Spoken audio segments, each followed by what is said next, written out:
Te damos la bienvenida a Dos Corazones Viajeros. Somos Rosy y Elik, dos historiadores a quienes les apasiona compartir la cultura alrededor del mundo. Acompáñanos a visitar ciudades, calles, museos, monumentos, catedrales y más. ¿Estás lista? ¿Estás listo?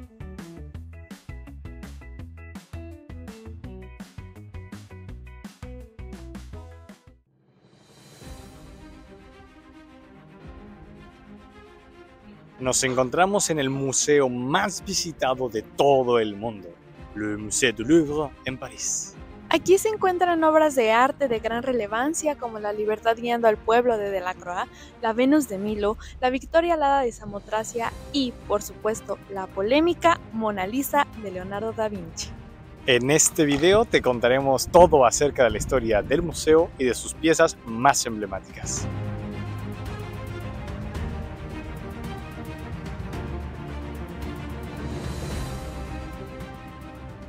Cuando pensamos en el Louvre, lo primero que se nos viene a la mente es arte, la Mona Lisa o la Gran Pirámide de Cristal.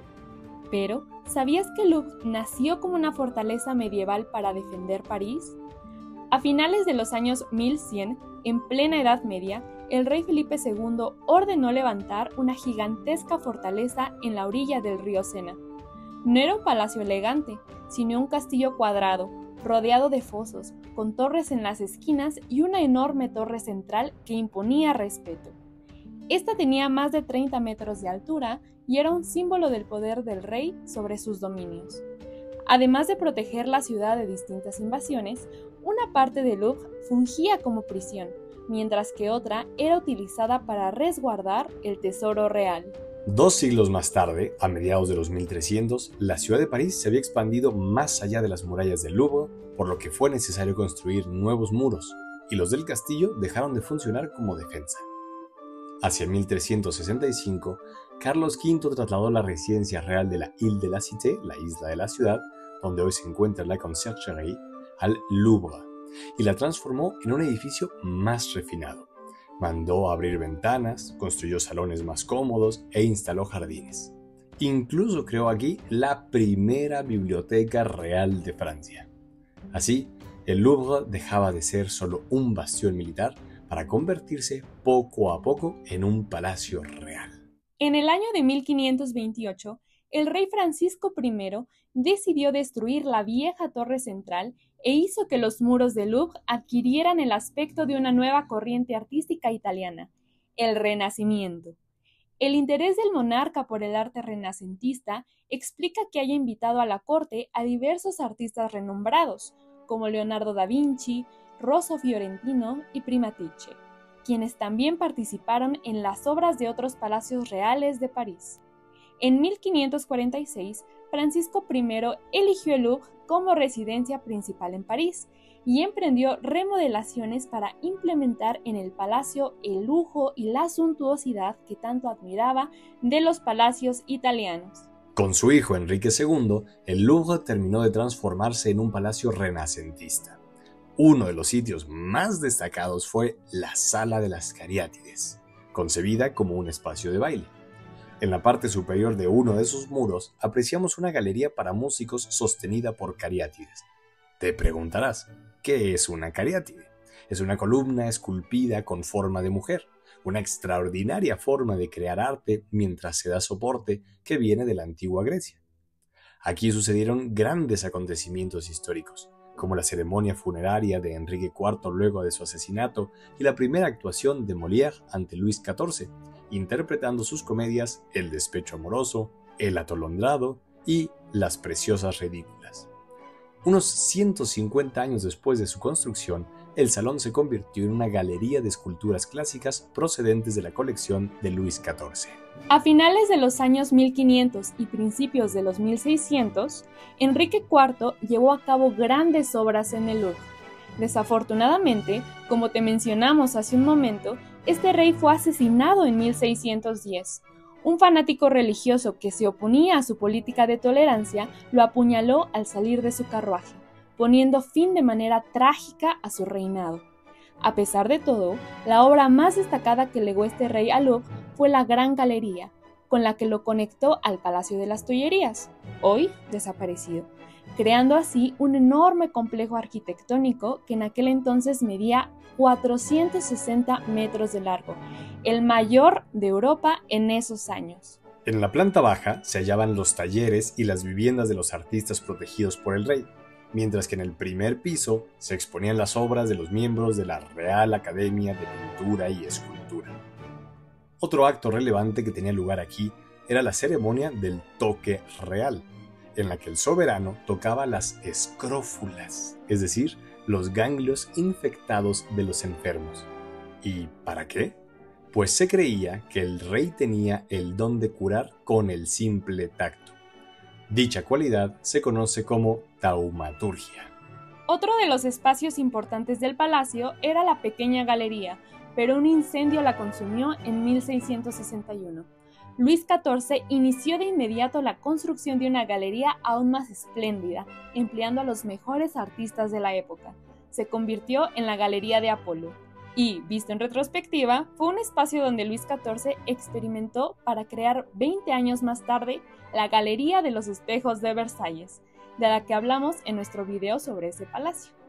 En la actualidad, esta sala exhibe la colección de piedras preciosas y joyas que utilizaron sobre la piel, en la ropa o sobre la corona los reyes y reinas de Francia, el tesoro real. Algunas décadas más tarde, durante el reinado de Luis XVI, se decidió convertir la Gran Galería en un espacio de exposición para las pinturas de las colecciones reales. En la actualidad, este espacio alberga obras de maestros de la pintura italiana, como La Bella Ferretera y La Virgen y el Niño con Santa Ana, de Leonardo da Vinci, el San Sebastián, de Andrea Mantegna, y La Muerte de la Virgen, de Michelangelo Merisi, mejor conocido como Caravaggio.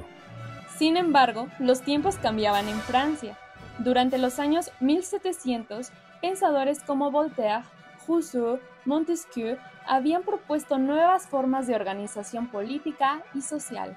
El orden real que había regido Francia a lo largo de los siglos era cuestionado.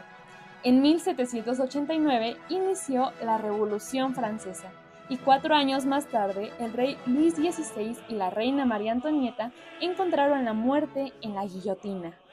En medio de este proceso histórico, abolida la autoridad real, una de las nuevas interrogantes fue ¿qué hacer con los bienes que habían pertenecido a la corona?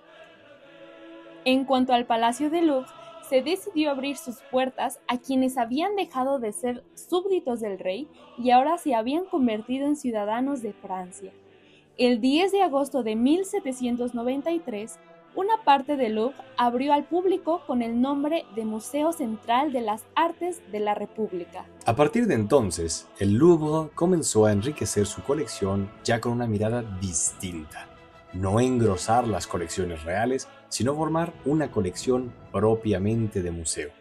En esos años, la invasión de Italia por parte de Francia llevó a la confiscación de antigüedades que fueron enviadas al Louvre en 1798. Con ellas se creó la Galería de Antigüedades en los aposentos que antes había ocupado Ana de Austria. Más tarde, el emperador Napoleón ordenó ampliar la galería hacia las salas vecinas, pues había adquirido la colección de su cuñado, el príncipe Camilo Borghese, y ahora el espacio resultaba insuficiente. Esto implicó tirar los muros e incluso sustituir materiales. Los arquitectos utilizaron mármoles grises y rojos para resaltar la blancura de las estatuas. Pero no todo en la historia del Louvre ha sido afortunado. Durante años, Napoleón invadió territorios europeos para hacerse de ellos, pero su avance logró ser detenido por otras potencias. Una de las consecuencias de ello fue que Francia se comprometió a devolver alrededor de 5.000 obras que habían sido saqueadas de distintos territorios. Las salas del Louvre, especialmente las de la colección de antigüedades, se vaciaron. Tomaría tiempo que otras piezas ocuparan el espacio. Hoy, la gran estrella de la Galería de Antigüedades es la Venus de Milo. Esta escultura fue encontrada en 1820 en la isla griega de Milo, de ahí su nombre. El entonces embajador de Francia en Grecia la adquirió casi de inmediato y la obsequió a Luis XVIII, quien la cedió a su vez al Louvre. Como podemos apreciar, la escultura carece de brazos, lo cual dificulta su identificación, pues estas figuras usualmente portan algo en las manos que ayuda a saber a quién representan. En su momento llegó a pensarse que se trataba de Anfitrite, diosa del mar, pero la sensualidad del cuerpo semidesnudo y el hecho de que muy cerca se encontró una mano que sostenía una manzana, una referencia al mito de la manzana de la discordia probablemente, hacen pensar que sí se trata de Afrodita, llamada Venus por los romanos. En los años 1820 y 1830, el museo siguió ganando terreno al palacio. Paulatinamente, se abrieron varias secciones que funcionaron como museos independientes. Así surgieron la Galería de Angulema, con las esculturas del Renacimiento y la época moderna, el Museo de la Marina, el Museo Asirio y el Museo Carlos X.